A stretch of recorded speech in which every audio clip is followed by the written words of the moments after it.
DSLR ক্যামেরার UV filter Daraz থেকে order করেছিলাম, আজকে হাতে পেয়েছি।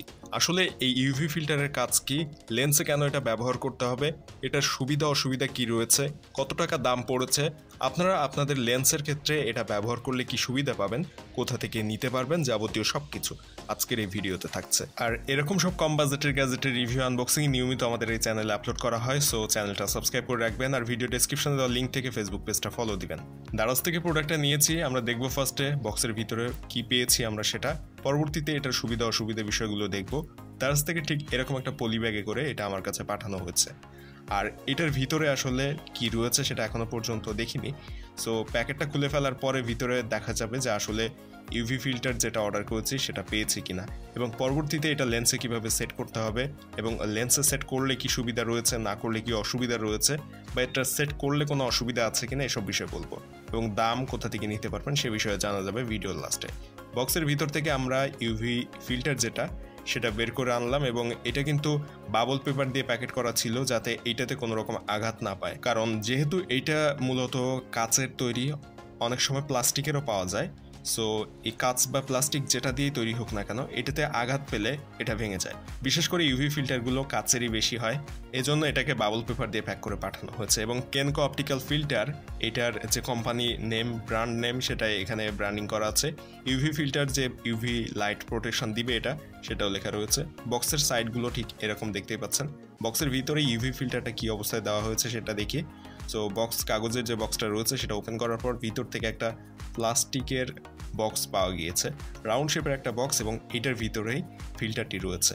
মূলত এরকম প্লাস্টিক বক্সেই থাকে এই ধরনের ফিল্টারগুলো, কোনোটা রাউন্ড শেপ থাকে, কোনোটা চারকোনা থাকে। সো এটা রাউন্ড শেপের একটা বক্সের ভিতরে দেওয়া হয়েছে, এবং এটা মনে হচ্ছে পেঁচের সাহায্যে খোলা যাবে। আমি যদি বক্সের বাইরে থেকে দেখাই তাহলে দেখলে বুঝতে পারবেন যে অপটিক্যাল যে প্রোটেক্টর বা ফিল্টার রয়েছে সেটা কিন্তু বেশ ভালোভাবেই এই বক্সের ভিতরে রয়েছে, এবং খুব সহজে বক্সটা ওপেন করা যায়। আর বক্সের ভিতরে রাউন্ড শেপ ব্ল্যাক কালারের যেটা দেখছেন, এটার মাঝখানে একটা গ্লাস রয়েছে। এই ধরনের ফিল্টারগুলো কিন্তু বিভিন্ন কোয়ালিটির হয়ে থাকে, সো নর্মাল কোয়ালিটি রয়েছে, একটু প্রিমিয়াম কোয়ালিটি রয়েছে, কালার চেঞ্জ করার জন্য রয়েছে, আপনি যে ছবি তুলবেন সেটার কালার চেঞ্জ করে, এরকম প্রিমিয়াম কোয়ালিটির অনেক লেন্স রয়েছে। লেন্সের সাইজও ঠিক করা যায়, এটা সাইডে দেখতে পাচ্ছেন এখানে 58 মিলিমিটার একটা লেখা রয়েছে, এটাই মূলত এটা সাইজ নির্ধারণ করে।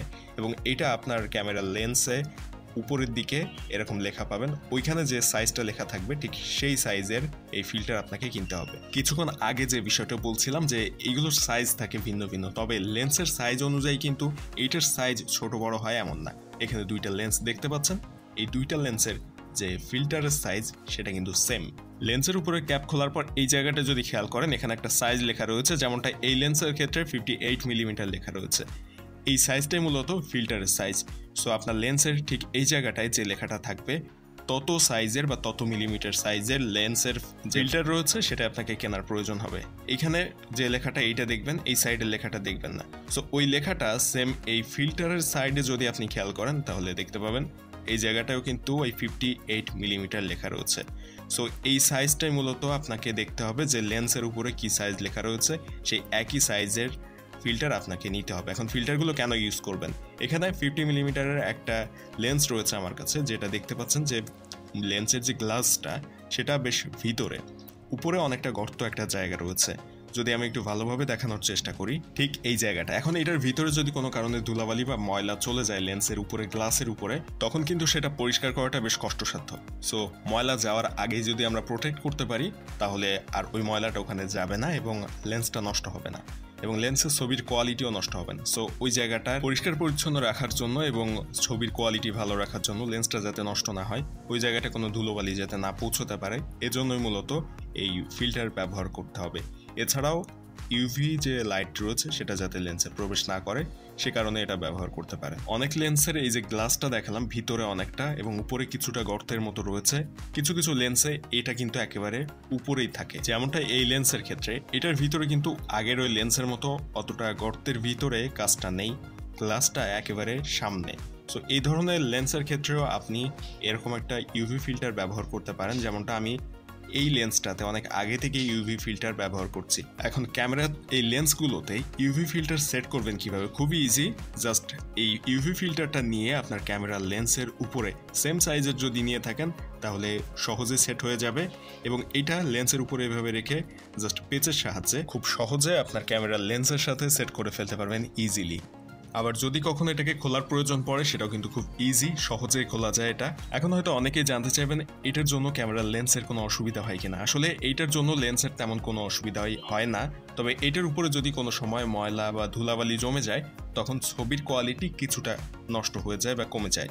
সো সেক্ষেত্রে আপনাকে এই ফিল্টারটা খুলে পরিষ্কার করে ফেলতে হবে, দেন আবার এটার উপরে সেট করে ফেলবেন। অনেকেই প্রশ্ন করবেন এই ফিল্টার লাগানোর পরে লেন্স ক্যাপগুলো এটার উপরে আসলে লাগানো যায় কিনা, অর্থাৎ এটার উপরে যে ক্যাপটা থাকে সেটা এখানে সেট করা যায় নাকি, অনেকেই জানতে চাইবেন। সো আমরা এই ফিল্টারের উপর দিয়ে লেন্স ক্যাপ লাগানোর ট্রাই করব এবং দেখব যে আসলে এটার উপরে ফিল্টার দেওয়া অবস্থাতে লেন্স ক্যাপগুলো লাগানো সম্ভব হয় কিনা। সো ট্রাই করে দেখলাম যে এটা খুব সহজেই আগে যেরকম লাগানো যেত ঠিক একইভাবে সেট করা যায়, কোনো রকম অসুবিধা হয় না। ইজিলি লেন্স ক্যাপ এই লেন্স ফিল্টারের উপরে সেট হয়ে যায় এবং এটা কিন্তু কোনো রকম খুলে যাওয়ার সম্ভাবনা থাকে না, শক্তভাবে আটকে থাকে। নর্মাল লেন্সে যেভাবে সেট হয় একই রকমই। ক্যামেরার লেন্সের লেন্স ফিল্টারের বেশ পার্থক্য রয়েছে। আপনি চাইলে আমরা যেরকম সানগ্লাস ইউজ করি ওইরকম কালো যে লেন্স ফিল্টারগুলো রয়েছে সেগুলো যদি ইউজ করেন রোদের মধ্যে শুটিং করার সময়, ভিডিও রেকর্ড করা বা ছবি তোলার সময় ওই ধরনের লেন্স ফিল্টারগুলো কাজে আসে।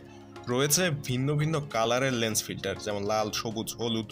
সো আপনার ভিডিও বা ছবি তোলার যে ধরন সেটার উপর নির্ভর করে ওগুলো আপনি চয়েস করতে পারেন, এবং প্রতিটা লেন্সের ক্ষেত্রেই কিন্তু আপনি লেন্স ফিল্টার ইউজ করতে পারেন।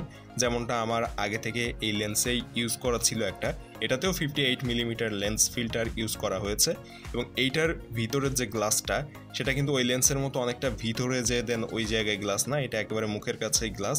সো আপনাদের লেন্স যে ধরনেরই হোক না কেন আপনারা এই লেন্স ফিল্টারগুলো ইউজ করতে পারবেন। ভালো মানের লেন্স ফিল্টার ইউজ করলে আপনার ছবির কোয়ালিটি কখনোই কমিয়ে নিয়ে আসবে না বা নষ্ট করবে না, এবং এই ধরনের লেন্স ফিল্টারগুলো বিভিন্ন দামের রয়েছে। আমার কাছে যেটা রয়েছে এটার দাম 300 টাকার মতো। যদিও আমি ডিসকাউন্টে নিয়েছি, হয়তো পরবর্তীতে দাম বাড়তে পারে বা কমতে পারে। আপনারা যখন অর্ডার করবেন তখনকার দামটা এই ভিডিও ডেসক্রিপশনে দেওয়া লিঙ্কের উপর ক্লিক করে দারাজ থেকে আপনারা দাম যাচাই করে যখন নেবেন তখন অর্ডার করতে পারবেন। আর ভিডিওটা কেমন লেগেছে অবশ্যই কমেন্টে জানাবেন। আপনারা ভিডিওটা কোথা থেকে দেখছেন সেটাও জানাবেন, আর ভিডিও ভালো লাগলে সাবস্ক্রাইব করবেন, ভিডিওতে একটা লাইক দিবেন, অবশ্যই আমাদের গ্রুপগুলোতে জয়েন থাকবেন। আপনার ব্যবহৃত গ্যাজেটের পারফরমেন্স এবং গ্যাজেট সম্পর্কিত তথ্য আমাদের গ্রুপে জানাতে পারেন। ভিডিও ডেসক্রিপশনে পেয়ে যাবেন আমাদের গ্রুপগুলোর লিঙ্ক।